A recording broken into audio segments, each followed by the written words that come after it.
সবাইকে স্টক অবজারভারের পক্ষ থেকে শুভেচ্ছা জানিয়ে শুরু করছি আজকের আলোচনা। গত এক সপ্তাহ যাবত আমরা আপনাদের কাছ থেকে যে দুটি স্টক নিয়ে সবচেয়ে বেশি রিকোয়েস্ট পেয়েছি আপডেট দেওয়ার জন্য, একটি হলো ফুয়াং ফুড, অপরটি খান ব্রাদার্স। আজ আমরা এই দুটি স্টক নিয়ে বিশেষ আলোচনা রাখছি। আলোচনাটি শেষ পর্যন্ত শুনতে থাকুন। আলোচনাটি শুরুতেই সবাইকে রিকোয়েস্ট করব, ডিসক্লেমার অংশটি আপনারা ভালো করে পড়ে নেবেন। পুঁজিবাজার ঝুঁকিপূর্ণ। আপনার কোনো পার্সোনাল বাই এবং সেলের কারণে আপনি যদি ক্ষতিগ্রস্ত হয়ে থাকেন, সে দায় স্টক অবজারভার বহন করবে না। শুরুতে আমরা ফুয়াং ফুড লিমিটেড এই স্টকটির ডে চার্ট নিয়েছি। এই স্টকটি আবারও কিন্তু একটা বড় পতনের শিকার হয়েছে এবং বিশেষ করে 40, 38 এই জোনটিতে যারা এই স্টকটিতে এন্ট্রি নিয়েছেন তারা হয়তো এখন অনেকটা দুশ্চিন্তার মধ্যে আছেন যে স্টকটি আদৌ এখান থেকে রিভার্সাল হবে কিনা এবং তারা কি রিকভারি করতে পারবেন কিনা, এই নিয়ে অনেকেই দুশ্চিন্তার মধ্যে আছেন। সো এই স্টকটি প্রথমে আমরা যে জিনিসটি আপনাদেরকে দেখাবো সেটা হচ্ছে এখানে যে ভলিউম আমরা দেখতে পাচ্ছি, বিলো অ্যাভারেজ ভলিউমে কিন্তু ট্রেড হচ্ছে। সেল প্রেসার কিন্তু অনেকটা কেটে গেছে। এখন এই জোনটিতে আমরা দেখতে পাচ্ছি 30, এই পয়েন্টে এসে কিন্তু সাপোর্ট নেওয়ার একটা চেষ্টা করছে। এখানে একটা S1 সাপোর্ট এক্সিস্ট করছে। ডে চার্টে আমরা দেখতে পাচ্ছি 29.7, এখান থেকে রিজেক্ট হয়েছে। এখান থেকে নামার চেষ্টা করেছিল 29.8 কিংবা 7, এই জোন থেকে নিচের দিকে নামার চেষ্টা করেছিল কিন্তু রিজেক্ট হয়ে পরবর্তীতে এটি উপরে চলে আসে এবং এখানে আমরা দেখতে পাচ্ছি গতদিন একটি স্পিনিং টপ ক্যান্ডেল ক্রিয়েট হয়েছে এবং আজকে ক্যান্ডেলটিকেও আমরা একটি স্পিনিং টপ ক্যান্ডেল বলতে পারি। সো আমরা প্রথমে একটি সাপোর্ট এখানে পেলাম S1, এটি একটি লিডিং ইন্ডিকেটর ইউজ করেছি আমরা পিভট, অনেকে হয়তো জানেন, আর যারা জানেন না এটা একটি লিডিং ইন্ডিকেটর। S1 একটি সাপোর্ট হিসেবে এই লাইনটি কাজ করছে। 29.8 এই সাপোর্ট লাইনটি এক্সিস্ট করছে এখন। আর ভলিউম এবং স্প্রেড যদি আমরা অ্যানালাইসিস করি, এখানে যে একটা হিউজ ফল আমরা দেখতে পাচ্ছি, এটা কিন্তু লো ভলিউম নিয়ে কিন্তু ফলটা হয়েছে। আমরা এখানে যদি মানি ইনফ্লো দেখি, এই যে ট্রেন্ডটি করেছে এখানে কিন্তু একটা হিউজ মানি ইনফ্লো নিয়ে কিন্তু এই ট্রেন্ডটি ক্রিয়েট হয়েছে এবং অ্যাভারেজ ভলিউম থেকে কিছুটা বেশি ভলিউম নিয়ে কিন্তু এই ট্রেন্ডটি ক্রিয়েট হয়েছিল। সো এখন যে এখানে আউটফ্লো, মানি আউটফ্লো, এই দুটো ক্যান্ডেলে কিন্তু মোটামুটি ভালো মানি আউটফ্লো হয়েছে এবং এখানেও আমরা দেখতে পাচ্ছি এই ক্যান্ডেলটিতে ভালো একটা মানি আউটফ্লো হয়েছে। কিন্তু most of the other candles, এই ক্যান্ডেলগুলোতে কিন্তু মানি আউটফ্লো খুব একটা বেশি হয়নি। সো এখান থেকে আমরা ভলিউম এবং স্প্রেড অ্যানালাইসিস করে আমরা একটা ধারণা পাচ্ছি যে এই স্টকটিতে এখনো হিউজ মানি আছে এবং এই স্টকটি আবারও এখান থেকে রিভার্সাল করার সম্ভাবনা ম্যাক্সিমাম। সো এখানে কিন্তু অলরেডি আমরা একটা রিভার্সাল সিগন্যাল দেখতে পাচ্ছি, spinning top candle. Usually spinning top candle কিন্তু একটা রিভার্সাল সিগন্যাল আমাদেরকে অনেক সময় ইন্ডিকেট করে, আবার অনেক সময় এটা ট্রেন্ড কন্টিনিউশনও বোঝায়। কিন্তু এখানে যেহেতু ভলিউম এখন অনেকটা লো ভলিউমে ট্রেড হচ্ছে, আমরা ধরে নিচ্ছি যে সেল প্রেসার অনেকটা কিন্তু কেটে গেছে এবং এখান থেকে হয়তো এখন বুলরা একটা পজিশন নেওয়ার জন্য রেডি হচ্ছে। এবং ফিবোনাসি রিট্রেসমেন্ট চার্টও আমরা দেখতে পাচ্ছি স্টকটি এই যে রিসেন্ট যে ট্রেন্ডটি করেছিল এই ট্রেন্ডটির বিপরীতে আমরা দেখতে পাচ্ছি প্রায় 78%-এর যে সাইকেলটি সেটি কমপ্লিট করেছে। এটি কিন্তু এখন বর্তমানে গোল্ডেন জোনে অবস্থান করছে। সো এই স্টকটি বর্তমানে এন্ট্রি দেওয়ার জন্য একটা সুইটেবল পজিশনে আছে। তো এখানে যদি আমরা এখন এন্ট্রি নিই, আমরা স্টপ লস সেট করতে পারি 29.5 এর নিচে যদি চলে যায় এটিকে আমরা স্টপ লস দিতে পারি, অথবা আমরা একটু ওয়েট করতে পারি। বর্তমানে যেহেতু মার্কেটে কিছু প্যানিক সিচুয়েশন আমরা লক্ষ্য করছি, আমরা 200 এক্সপোনেনশিয়াল মুভিং এভারেজ পর্যন্ত চাইলে আমরা ওয়েট করতে পারি এবং 200 এক্সপোনেনশিয়াল মুভিং এভারেজ খুবই গুরুত্বপূর্ণ একটি সাপোর্ট লাইন। এই সাপোর্ট লাইনের নিচে চলে গেলে এই স্টকটি হয়তো অনেকটা স্লো হয়ে যেতে পারে। সো এখনো পর্যন্ত যে পজিশনে আছে 78%-এর যে রিট্রেসমেন্ট সাইকেলটি, এটি একটি গোল্ডেন জোন হিসেবে আমরা কাউন্ট করে থাকি এবং এখান থেকে কিন্তু রিভার্সাল হওয়ার সম্ভাবনা খুবই বেশি। কিন্তু এই সাইকেল থেকে যদি নিচে নেমে যায় তাহলে আমরা এই স্টকটিকে আমরা একটা স্লো স্টক হিসেবে কাউন্ট করব এবং অনেকটা আনসার্টেন হয়ে যায় যে এটি কখন রিভার্সাল করবে। আমরা এটা বলার চেষ্টা করছি না যে এটি আর রিভার্সাল করবে না, এখান থেকেও এসে ফ্ল্যাট কারেকশন দিয়ে এসেও কিন্তু একটা হিউজ র্যালি করে, কিন্তু অনেকটা আনসার্টেন হয়ে যায় যে এটি কখন এটি রিভার্সাল দিবে, সেটা অনেকটা আনসার্টেন হয়ে যায়।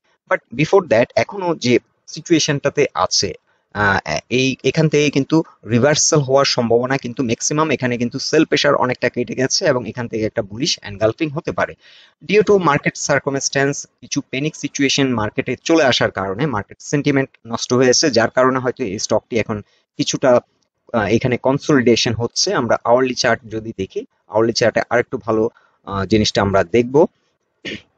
এখানে কিন্তু একটা কনসলিডেশন ফেজ এখন হচ্ছে, আওয়ারলি চার্টে আমরা দেখতে পাচ্ছি। সো এখান থেকে একটা এনগালফিং যদি হয় তাহলে এই স্টকটি একটা ভালো রকমের মুভমেন্ট আমরা আবার দেখতে পাবো এবং ভলিউম বৃদ্ধি পাবে। সো এই স্টকটির ক্ষেত্রে আরেকটি প্যাটার্ন আমরা আইডেন্টিফাই করেছি, এটাকে ফলিং ওয়েজ প্যাটার্ন হিসেবে অনেকেই এটাকে ট্রিট করে, অথবা এটাকে আমরা চাইলে একটা চ্যানেল হিসেবেও আমরা কাউন্ট করতে পারি। আমরা চাইলে এটাকে একটা চ্যানেল হিসেবেও কিন্তু আমরা এখানে এটাকে এই চ্যানেলের মধ্যে যদি থাকে, এই স্টকটি হয়তো একটু স্লো থাকবে। এখানে যদি এটি ব্রেকআউট দেয়, এখানে স্লোলি এটি যদি গ্র্যাজুয়ালি এসে এই পয়েন্টটাতে একটা ব্রেকআউট দেয়, ব্রেকআউট দিলে একটা স্ট্রং হয়তো মুভমেন্ট আমরা দেখবো, ভালো একটা প্রাইস অ্যাকশন দেখবো এবং এখান থেকে হয়তো আবার একটা রিটেস্ট দেবে, রিটেস্ট দিয়ে হয়তো একটা রিভার্সালের দিকে যাবে। সো এই স্টকটি কিন্তু এখনো ডেড হয়নি, এই স্টকটি এখনো যথেষ্ট পোটেনশিয়াল এবং এই স্টকটি যদি 29.8 এর উপর দাঁড়িয়ে থাকতে পারে, এই স্টকটি এখান থেকে যে কোনো সময় ইউটার্ন নিয়ে একটা রিভার্সাল করে ভালো একটা প্রাইস অ্যাকশন হয়তো করবে। সো আপাতত আমরা যদি এই স্টকটিতে এন্ট্রি নিয়ে আমরা স্টপ লস দেব 29.8 এর নিচে যদি চলে যায় তাহলে আমরা স্টপ লস দিয়ে রাখতে পারি, অথবা মার্কেট সিচুয়েশন কেমন সেটা বিবেচনা করে আমরা ডিসিশন নিতে পারি। মার্কেট সিচুয়েশন যদি একটা প্যানিক সিচুয়েশন মার্কেটে চলে, তখন আমরা হয়তো দেখবো যে অনেক লো ভলিউমে হয়তো একটা price action, negative price action হয়, সেক্ষেত্রে আমরা অনেক সময় কিন্তু স্টপ লস দেই না। আর এখান থেকে যদি এটি রিট্রেস না করে তাহলে আমরা যেটা এক্সপেক্ট করব, এই স্টকটির ক্ষেত্রে এখন মিনিমাম যে রিকভারি 38%, এটা আমরা আগে কাউন্ট করবো, এটা আমরা ফার্স্ট টার্গেট ধরবো এবং সেকেন্ড টার্গেট ধরবো 36.7 থেকে 38, এটা আমাদের হবে সেকেন্ড টার্গেট। এখন আমরা দেখে নিচ্ছি ডে চার্টে খান ব্রাদার্স পিপি ওভেন ব্যাগ ইন্ডাস্ট্রিজ লিমিটেড এই স্টকটির অবস্থান। এই স্টকটি রিসেন্টলি একটি ব্রেকআউট দিয়েছিল, এখানে একটা ট্রেন্ড লাইন ব্রেকআউট দিয়েছে। এটি দীর্ঘদিন ধরে কিন্তু একটা ডাউন ট্রেন্ডের মধ্যে চলছিল, কিন্তু রিসেন্টলি এই ডাউন ট্রেন্ডটিকে ব্রেকআউট করে এটি একটা আপ ট্রেন্ড ক্রিয়েট করে এবং এখানে আমরা দেখতে পাচ্ছি এই কারণে একটা বুলিশ একটা মোমেন্টাম আমরা লক্ষ্য করছি এবং এখানে একটা হিউজ ক্যান্ডেল ক্রিয়েট হয়েছে। সো এখন যেহেতু এটি একটি ট্রেন্ড লাইন ব্রেকআউট করেছে, এখানে কিন্তু এখন একটা রিটেস্ট দেওয়ার সম্ভাবনা থাকে। সো এই স্টকটি কিন্তু একটা রিট্রেস করার সম্ভাবনা আছে। সো এই স্টকটি যারা বিশেষ করে এই জোনগুলোতে এন্ট্রি নিয়েছেন, আপনারা চাইলে এই স্টকটি হোল্ড করতে পারেন আপ টু 26.6 এর উপর। যদি এটি দাঁড়াতে সক্ষম হয় তাহলে এটি আপনারা হোল্ড করতে পারেন। এটির পরবর্তী গন্তব্য হতে পারে 28.6 থেকে 28.9 এতটুকু পর্যন্ত ট্রাভেল করতে পারে। বাট এটি যদি কোনো কারণে 26.6 এর নিচে নামে তাহলে এটি কিন্তু রিটেস্টে চলে যেতে পারে এবং সেক্ষেত্রে কিন্তু 24 কিংবা এই লেভেলে এসে আবার একটা রিটেস্ট করতে পারে। সো এটি কিন্তু এই সাপোর্টটি এক্সিস্ট করছে 26.6 এ, এখানে একটি সাপোর্ট লাইন আছে। এই লাইনটি ব্রেকডাউন করলে কিন্তু ফার্দার এটি কিন্তু আপ টু 23.7 পর্যন্ত কিন্তু চলে আসতে পারে এবং পরবর্তী স্ট্রং সাপোর্ট হবে ফিবোনাচি চার্টে আমরা দেখতে পাচ্ছি এই জোনটিতে। এন্ড বিফোর দ্যাট এখানে 50 এবং 20 এক্সপোনেনশিয়াল মুভিং অ্যাভারেজের একটি সাপোর্ট লাইন এক্সিস্ট করছে 25.1 এবং একটি সাপোর্ট লাইন আছে 24.7 20 এক্সপোনেনশিয়াল মুভিং অ্যাভারেজে। ইয়েলো লাইনটি হচ্ছে 50 এক্সপোনেনশিয়াল আর ব্লু লাইনটি হচ্ছে 20 exponential moving average. So in short আবারও আমরা একটু রিপিট করছি, এটি রিটেস্ট দেওয়ার সম্ভাবনা অনেক বেশি কারণ এটি অনেকটা ট্রাভেল করেছে। এখন আমরা দেখতে পাচ্ছি এখানে কিছুটা রিজেকশন ডে এন্ড ডে এবং আমরা দেখতে পাচ্ছি একটি স্পিনিং টপ ক্যান্ডেল এখানে দেখতে পাচ্ছি। সো এখানে যেহেতু কিছুটা রিজেকশন হয়েছে, সো এটা কিছুটা টায়ার্ড মনে হচ্ছে। সো এখন হয়তো কিছুটা কারেকশনে যেতে পারে এবং রিটেস্ট করতে পারে।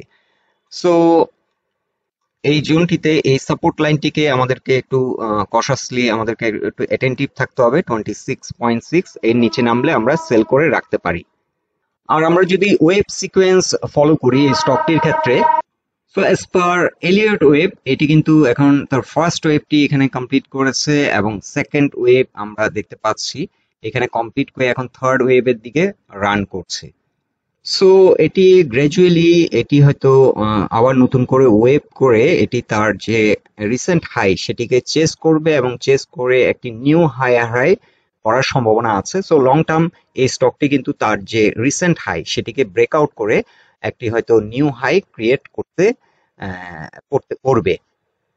সো বর্তমান সময়ে এই দুটি স্টকই কিন্তু ভালো একটা পারফরমেন্সের মধ্যে আছে। আপনারা চাইলে এই দুটো স্টক ওয়াচ লিস্টে রাখতে পারেন। আর যারা ট্রেড করছেন আমরা মোটামুটি আপনাদেরকে কিছু টিপস দিয়েছি, আপনারা একটু অ্যাটেনটিভ থাকবেন, তাহলে এই দুটো স্টক থেকে আপনারা কিন্তু ভালো প্রফিট টেক করতে পারবেন।